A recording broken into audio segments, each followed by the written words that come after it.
alles kan en bla bla bla bla bla.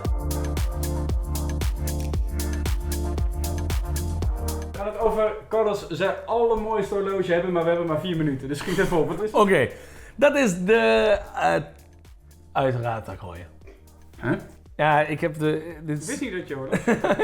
ja, ik heb wel eens.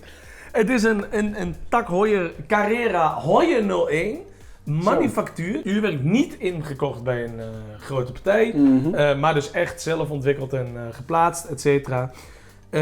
Dit is echt een mooi model, want hier zitten nog, heb ik me laten vertellen, hier zitten nog dingen in het uurwerk wat Jack Heuer, dus de oprichter van Heuer, heeft bedacht.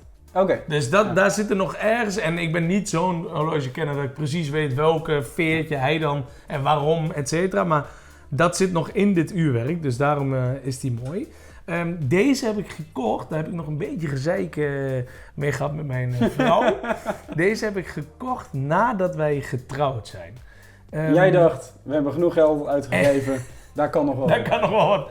We hebben al bijna geen geld meer. We zijn al bijna failliet. Laten we gewoon het... over het randje. Ja, precies. We zitten hier, waarom niet eronder? Nee, toch? Er is nog wel ruimte. Dus ik zat een beetje op de welbekende veilingsite te kijken en een beetje te kijken en toen zag ik deze. En als je in het tussen de 80 en 85 kijkt op de rand, dan zie je een klein gaatje eruit. Heb je ook een microscoop meegebracht? Ja, precies. Maar hij komt uit Japan. Dat hadden die Japanners zo duidelijk op de foto gezet dat de biedingen echt wel tegenvielen. Het leek gewoon alsof er een hap uit was. Dus ik dacht, ik kan me niet voorstellen dat dat zo'n grote hap is. Want die 8 en zo waren in verhouding natuurlijk ook heel groot. En hij komt uit Japan. Dus ik dacht, het is echt bijna niet te zien. Die lui zijn hartstikke secuur. Dat moet wel goed komen. Nou, toen heb ik geboden, maar ook weer met een minimale bod. Dat ik dacht, dat minimale bod ga ik toch niet halen. Ja. En ik zat daar in het hoekje en ik weet het nog zo goed. Nog 24 uur op de klok, een beetje tegen elkaar opbieden. En ik dacht, oké, dit is mijn laatste. En ik haal het minimale bod toch niet, dus niks aan de hand. Dat heb ik een keer eerder gehoord. Dat hebben we een keer eerder gehoord. Ja. Kijk even de andere video van Jasper, want exact hetzelfde verhaal. Dus ik bied jou minimale bod. Gehaald. Toen had jij wat uit te leggen. Dus ik schuldig voelen. Ik dacht echt, precies. Net auto gekocht, huis gekocht, getrouwd. Allemaal in hetzelfde jaar. Geld gewoon op. We hadden letterlijk geen spaargeld.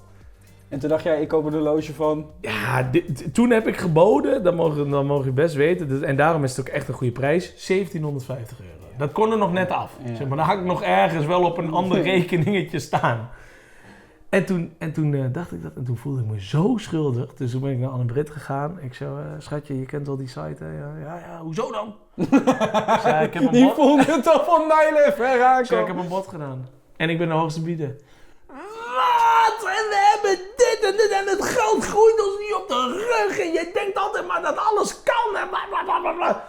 Nee, ik zei, maar 24 uur. Ja. En ga nog wel iemand overbieden. Ja, dat heb je. Eindstand, niet overgeboden. Ik ging naar Spanje-Kroatië Nations League finale in Rotterdam. En ik stap dat poortje binnen en ik had mijn wekker gezet. Ik open de site. En hij was voor mij direct afgetikt. Echt door de zure appel heen moeten gaan. Want Anne-Brit was het dus echt niet mee eens. Maar gelukkig toen hij hier binnenkwam en ze zag hem en alles, was het helemaal goed. En is het echt voor mij een heel leuk aandenken aan ook het huwelijk. Ja. Weet je wel, je hebt een ring natuurlijk, alleen een ring is een ring. Ik hou er veel meer van horloges, dus het is echt mijn horloge wat ik heb gekocht voor het huwelijk. Heel mooi. Dankjewel man. Ik moet er weer van huilen. Het is goed hè, je mag je ook gewoon even laten gaan. Jullie ook bedankt hè.